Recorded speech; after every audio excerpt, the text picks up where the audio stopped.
Greetings, fellow humans. Welcome to another Tea with JD. This is T. I'm JD. That's how this works.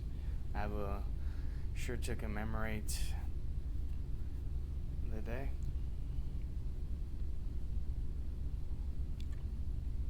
And I have some questions to answer and people to tag. So let's get to it. This is actually the reading habits tag.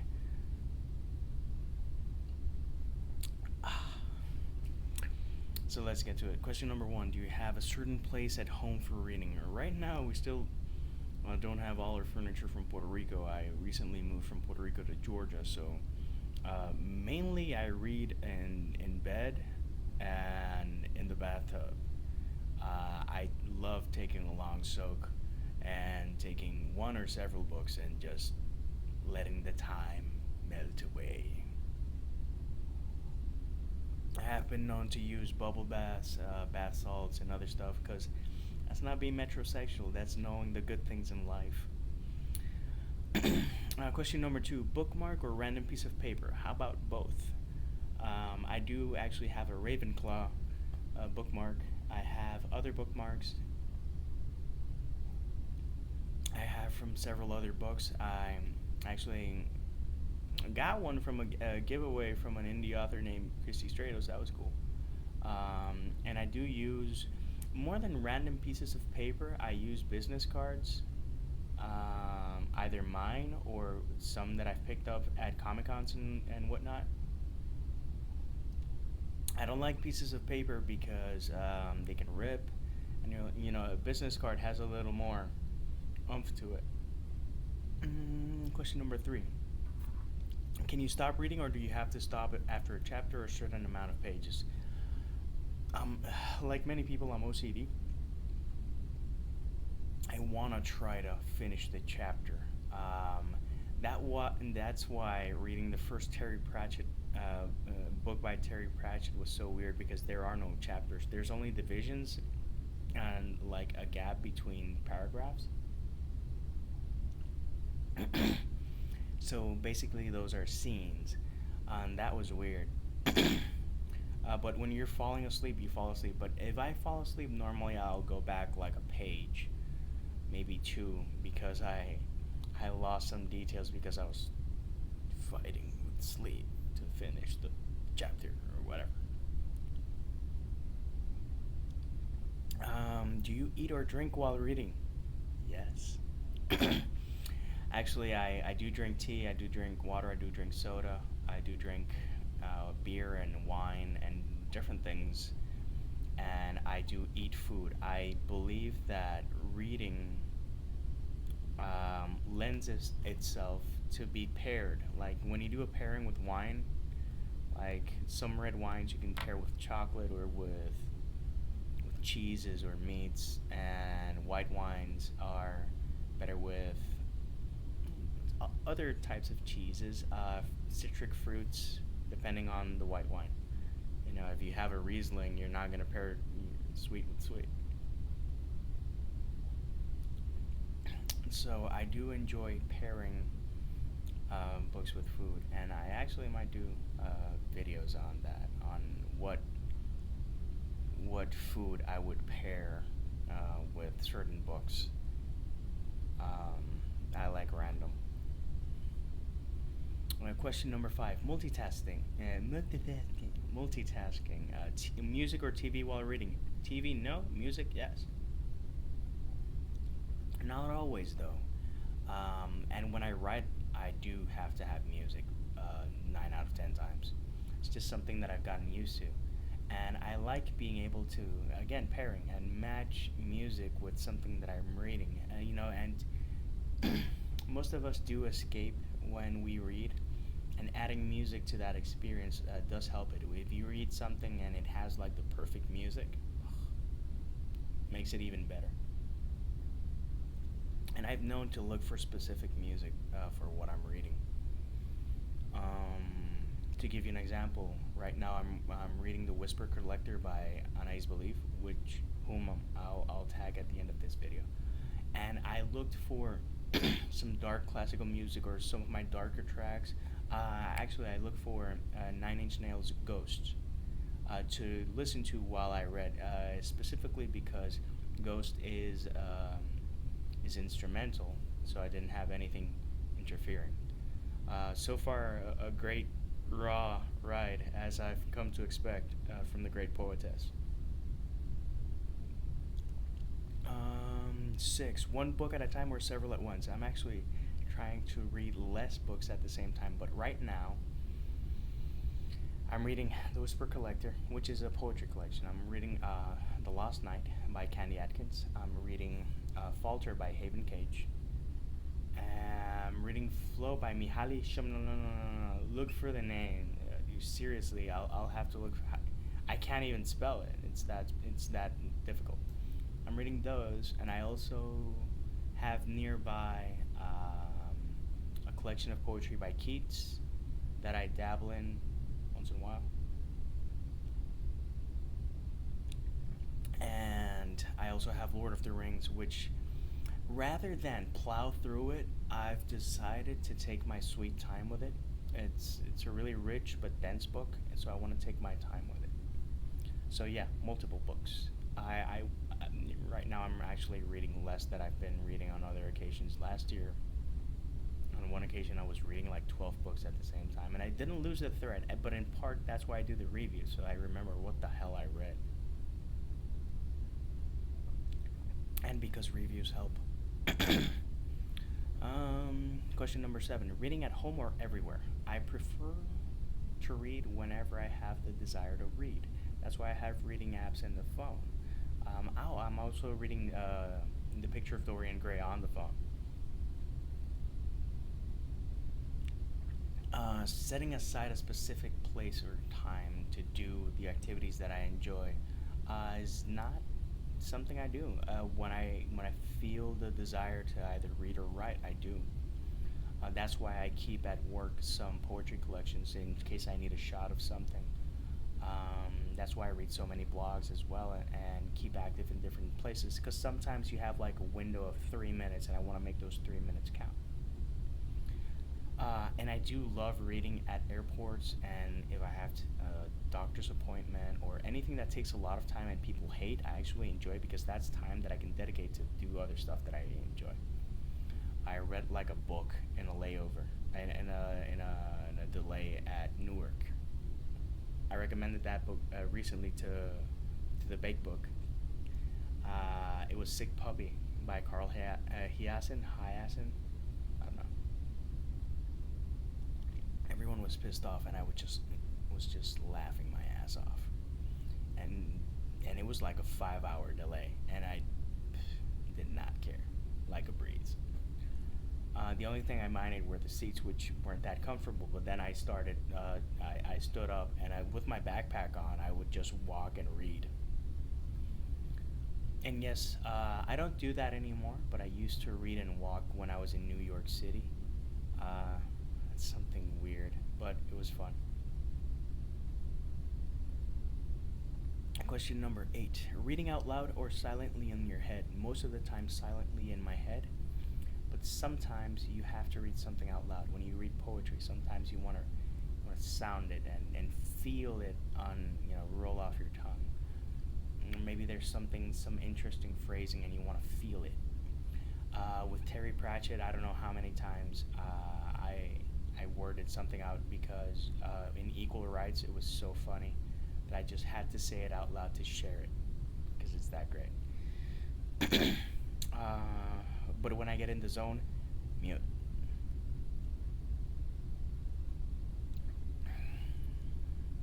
Question number 8. No, sorry. Question number 9. Do you read ahead or even skip pages? Never. I hate spoilers. Detest spoilers.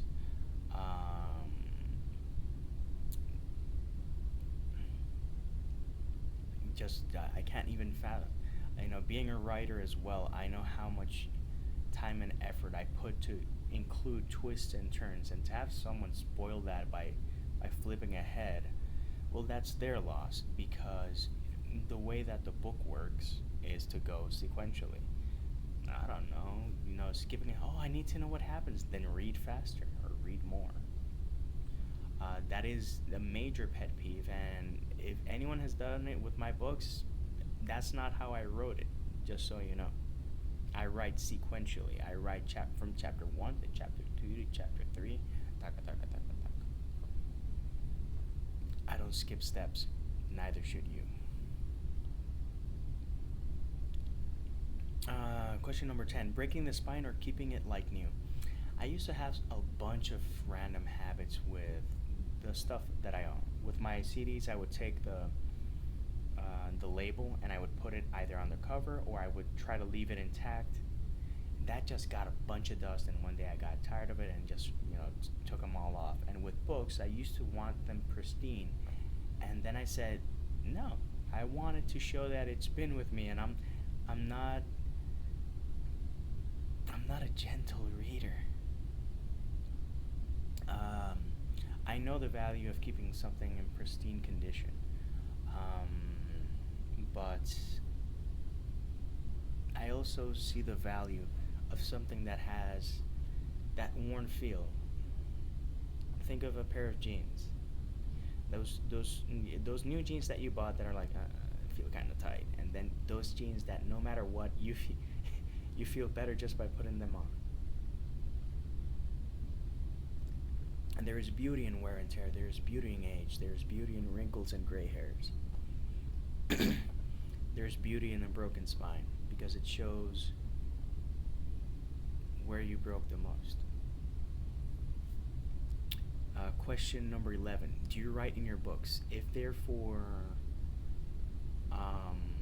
research, yes. If not, I normally don't, because it's not something that I want to focus on reading. And if I take notes, I normally take them in a notebook because it's something that I want to keep for other reasons. And there's actually 2 bonus questions. That was the last one, but there's 2 bonus questions. So there's 13. Come on. 1. Do you read in ebook format or print? I read in both. I read on my phone, I read on the iPad, and I read physically. Where I read the most is physically, in terms of volume, because tablets and phone do give me eye fatigue. And I like holding a book and having that sensorial experience of gauging the weight of a different book. If you take 4 books, they're gonna weigh and feel slightly different, and I like that. But I do read a lot of ebooks, and in ebooks I do read most of the indie authors that I read, because there's just so many. And being an indie author, I know how much it costs to buy to buy and sell an indie book. I love to sell my books for cheaper than $17.99, but that's as low as the system will allow me. I can't shell out $17.99 every time I want to read a book. I've met so many beautiful people, and I want to read their work, and I want to pay for it. So instead of $17.99, being able to pay $4.99, $3.99, $2.99, or 99 cents, I have a lot of ebooks. But what tends to happen is that I have a bunch of ebooks, and getting through them is not as easy as getting through physical books. It's just the way it is. But I've discovered some really, really interesting people, people that I can also call friend. And I've discovered their work thanks to e-readers. Right now, 3 of the books that I'm reading are in ebook format: The Lost Night, The Whisper Collector, and Falter. All 3 2 of them indie authors. Candy, I'm not sure if she's an indie author or not. Very lovely gal.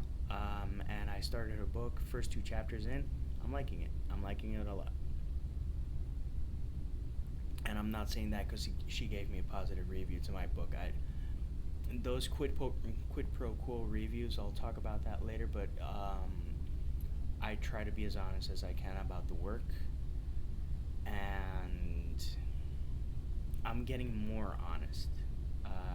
You don't want to come off as a prick, but you don't want to give a disingenuous review. You want to highlight the good, But slowly but surely, I'm highlighting also the areas of opportunity that we have. Recently, I got a bunch of 3-star reviews for the Daydreams on the Shepherd Shore. I love that project. I love writing them, but there is room for improvement. And if that group of people hadn't been honest enough and told me about it, I would be, oh my god, I would have been butthurt or something and lost out on the opportunity to make that work better. So slowly but surely, I get more honest. If it's high profile authors, I don't care. They're not gonna read the reviews. But for indie authors, I used to be a lot more careful, and the more reviews I write, and the more comfortable I become writing reviews,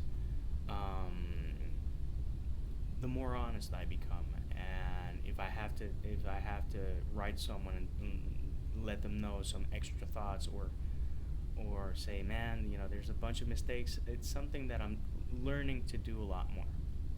So, yeah, I read them both. I like to digress. Next question is, do you prefer paperback or hardcover? Hardcovers look beautiful and they look great on a bookshelf, but the more I read, the more, and the whole moving process from Puerto Rico to Georgia, the more I realize I want to have less baggage. Does that mean I will have to forsake my beautiful, bookshelf? Yeah, or at least I will have one bookshelf rather than four, because I've felt, and I've experienced, we've experienced, me and my wife, how difficult it is to pack books and how heavy they are. It's like in one box was almost impossible to move. It was like 65 or 70 pounds of books.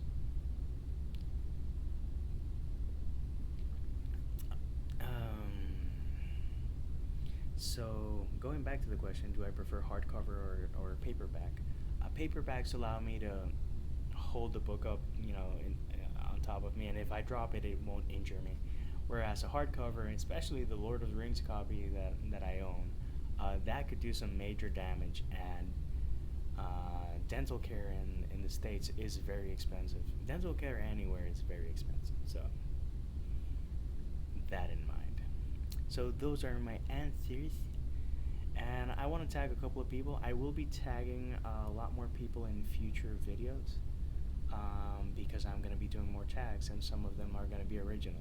I actually do have some original tags I'm going to put down below if you're interested in checking them out and maybe doing them for yourselves. If you do, I'll include your link on the video so that people can also see your version of your answers to my questions.